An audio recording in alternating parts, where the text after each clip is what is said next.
नहीं पाए जाते हैं। इसलिए भगवान ने कहा कि 1000 कमल के नीले फूल भी हमको ला करके दो। महाराज से कहने लगा वो कालिया नाग के प्रभु 1000 नहीं, इस यमुना जी में जितने फूल लगे हैं सारे फूल में ला करके तुमको दे दूंगा, लेकिन आप स्वामी नीचे आ जाओ। भगवान कन्हैया कहते अभी नहीं, अंतिम कार्य वही एक और बाकी है जो सबसे महत्वपूर्ण है। कालिया नाग कहता है महाराज वो क्या है? भगवान कन्हैया कहते हैं कि तुम यमुना जी को छोड़ करके रमणक नामक द्वीप के ऊपर जाओ और अपने जीवन को व्यतीत करो। कालिया नाग ने दोनों हाथों को जोड़ा और कहा महाराज तुम्हारी सभी शर्त हमको मंजूर हैं, लेकिन जो आप यमुना जी से बाहर निकाल रहे हो ये शर्त मुझे मंजूर नहीं है। कृपा करके ये शर्त अपनी वापस कर लो।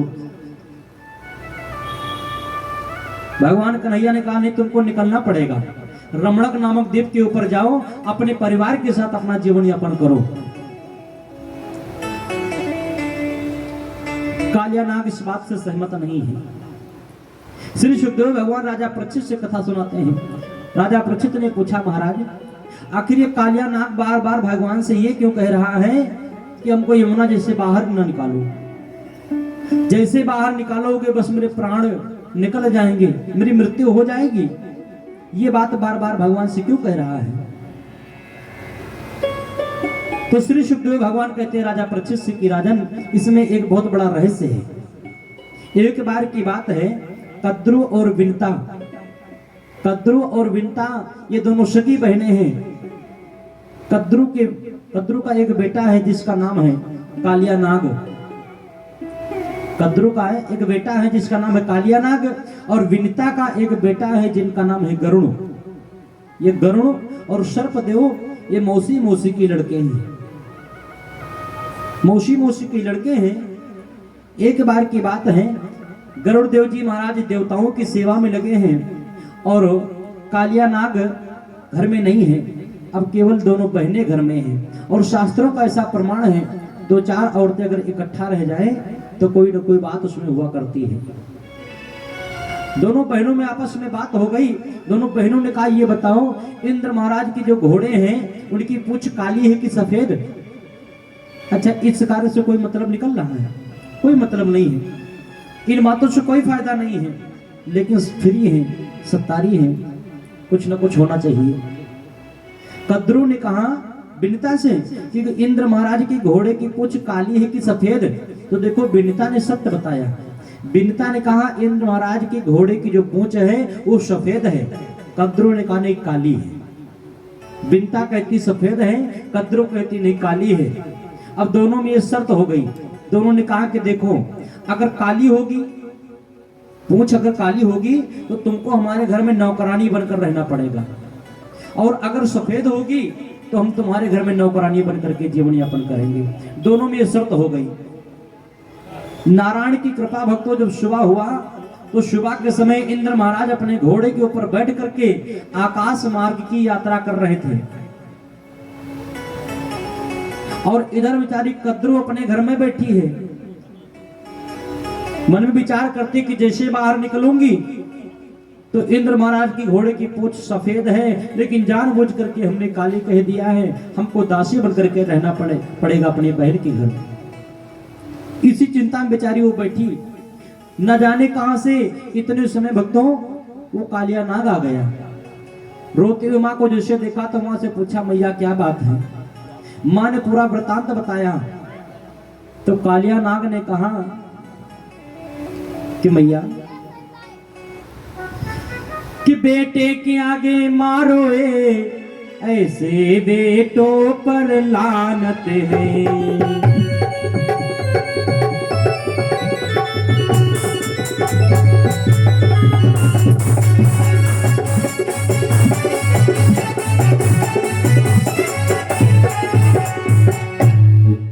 कालिया नाग कहता है कि सुनो भैया कि जो उंगली माँ की ओर उठे वह उंगली तोड़ मैं डालूंगा, जो आंखें माँ की ओर उठे वो आंखें फोड़ मैं डालूंगा।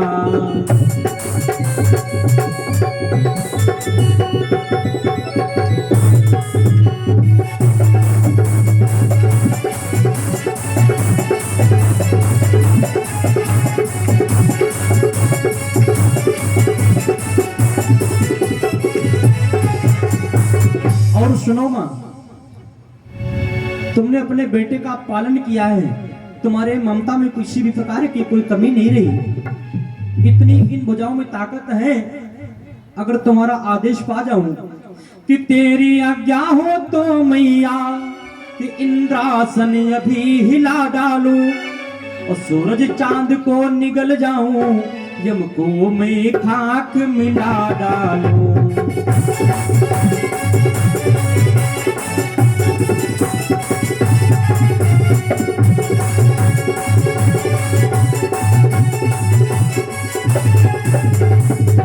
कि माँ की सेवा में लग न सके तो किस मतलब की ताकत है, और बेटे के आगे मारोए ऐसे बेटों पर लानत है।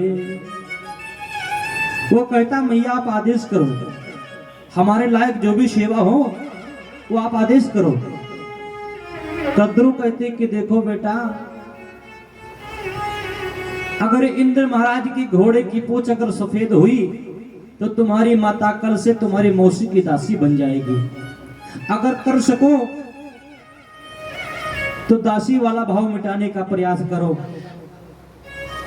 कालिया नाग ने कहा मैया बस इतनी सी बात, जाओ तुम मौसी के पास और उनको दिखाओ कि इंद्र महाराज की घोड़े की पूंछ काली है कि सफेद।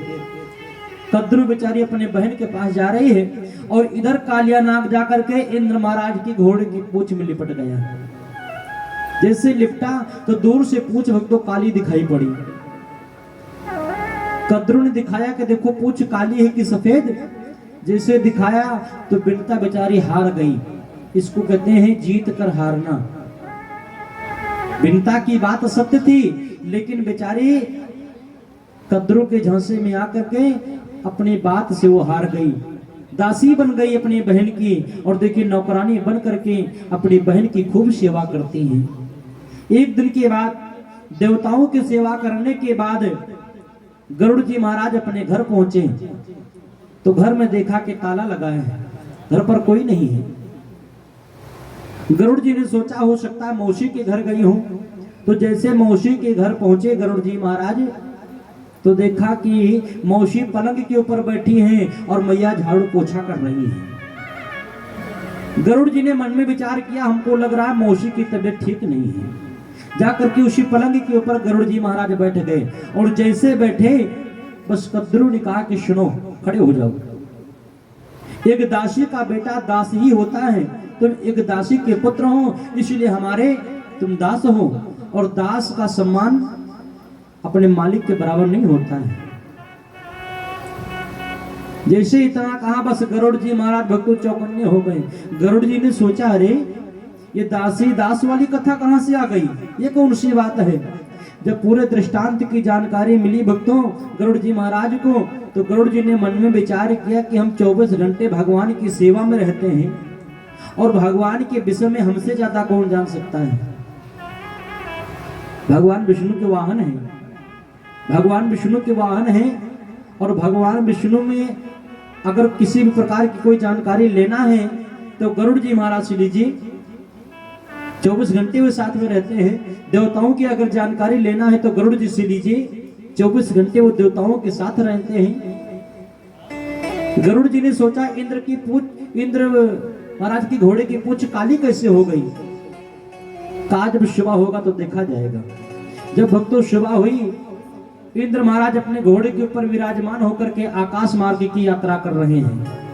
और जैसे इधर कद्रू बिनता बाहर निकली गरुड़ जी ने दिखाया कि देखो पूंछ काली है कि सफेद। तो कालिया नाग भक्तों पुनः उसी पूंछ में लिपट गया। दूर से पूंछ काली दिखाई पड़ी। गरुड़ जी ने सोचा ये कैसे हो गया। बड़ी बेग के साथ उड़ते हुए भक्तों पहुंचे और जैसे देखा पूंछ में कालिया नाग बस अपने पंजों के माध्यम से, चोंच के माध्यम से कालिया नाग को मारना शुरू कर दिया। बोलो सच्चिदानंद भगवान की। कालिया नाग ने सोचा कि अब हमारे प्राणों की रक्षा नहीं होगी, बड़ी वेग के साथ वहां से भगा। गरुड़ जी ने संकल्प कर लिया कि आज के बाद इस पृथ्वी के ऊपर जो भी सर्प मिलेगा उसको मैं जान से मार दूंगा। आज भी भक्तों प्रमाण है इस चीज का। अगर गरुड़ कहीं सर्प को देख लेते हैं तो मार के खा जाते हैं। कालिया नाग जब वहां से बड़ी जोर से भगा तो देखिए भगवान बारी बारी करके सभी सर्पों को मार रहे हैं। तो कालिया नाग ने सोचा अगर इसी प्रकार से भैया मेरी जाति को मारते रहेंगे तो एक दिन ऐसा आएगा कि पृथ्वी के ऊपर सर्प जाति नहीं रहेगी। तो कालिया नाग के पास पहुंचे और कहने लगे, गुरु सच्चिदानंद भगवान की, गुरुदेव भगवान की जय हो। जैसे ही गरुड़ जी महाराज कालिया नाग के पास पहुंचे तो कालिया नाग से कहते, कालिया अब तुम्हारा नंबर है। कालिया ने कहा भैया हमारा नंबर सत्य है, लेकिन एक बात सुनो, अगर इसी प्रकार से तुम मारते रहोगे तो हमारी जाति नष्ट हो जाएगी। तो गरुड़ जी ने कहा हम संकल्प ले चुके हैं और संकल्प हमारा अधूरा नहीं रहेगा। तो कालिया ने कहा कि महाराज अगर तुम्हारे संकल्प में कुछ परिवर्तन हो जाए तो? गरुड़ जी ने कहा वो कैसे? कालिया नाग ने कहा कि एक सर्प डेली तुम्हारे पास भेज दिया जाएगा, उसको तुम मार के खा लेना। इससे तुम्हारे कई फायदे हैं। पहला फायदा ये है कि तुम्हारा संकल्प पूरा होता रहेगा, और दूसरा फायदा ये है कि न हर चले न चले कुदारी, बैठे भोजन दिए मुरारी। तुमको मेहनत करने की जरूरत भी नहीं पड़ेगी, भगवान तुम्हारे भोजन की व्यवस्था करते रहेंगे। ये बात गरुड़ जी को अच्छी लगी। डेली एक सर्प आता रहा और गरुड़ जी महाराज उसको मारते रहे, खाते रहे। जिस दिन कालिया नाग का भक्तों नंबर आया तो कालिया नाग गरुड़ जी के पास ना जाते हुए सीधे यमुना जी में चला गया। और यमुना जी में जैसे गया तो राजा परीक्षित ने पूछा, महाराज क्या गरुड़ जी महाराज यमुना जी में नहीं जा सकते थे कालिया को मारने के लिए? श्री सुखदेव भगवान ने कहा, राजन इसमें एक रहस्य है। राजा परीक्षित को समझाते और कहते कि सुनो राजन, ये जो गरुड़ हैं ये यमुना जी में जाते थे, मछली को पकड़कर मारकर खा जाते। उसकी जो हड्डी होती थी उस हड्डी को ले जा करके यमुना जी के घाट पर एक संत थे जिनका नाम है शौंभर। शौंभर नामक संत थे भक्तों, उस संत के ऊपर उस हड्डी को छोड़ देते, और जैसे हड्डी को छोड़ते बस उसकी तपस्या भंग हो जाती। ये प्रक्रिया जब कई दिन हुई तो उस संत ने मन में विचार किया कि ये है पंछी, लेकिन पंछी होने के नाते देखो इनके अंदर कितना उपद्रव है। जाओ मैं तुमको श्राप देता हूं गरुड़, अगर आज के बाद तुम यमुना जी के इर्द गिर्द दिखाई पड़े तो जल करके भस्म हो जाओगे। इस श्राप भक्तों गरुड़ को लगा। आज भी गरुड़ कभी यमुना जी में नहीं जाते हैं जल पान करने के लिए। ये बात केवल कालिया नाग को पता है और गरुड़ को पता है, और किसी को नहीं पता है। इसीलिए भगवान कन्हैया से बार बार कहता है कि स्वामी 1000 कमल के फूल भी ला दूंगा, गेंद भी ला दूंगा, लेकिन यमुना जी से बाहर मुझे मत निकालो।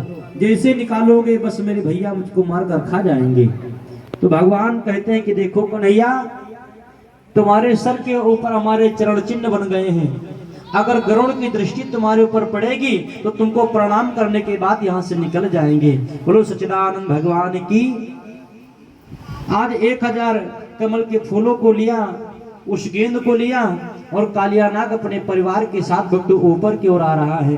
भगवान अपने मुरली को उठाया और अधरों के ऊपर रखा, ओठों के ऊपर रखा, और मुरली की तान में भक्तों भगवान कन्हैया मस्त है। मुरली की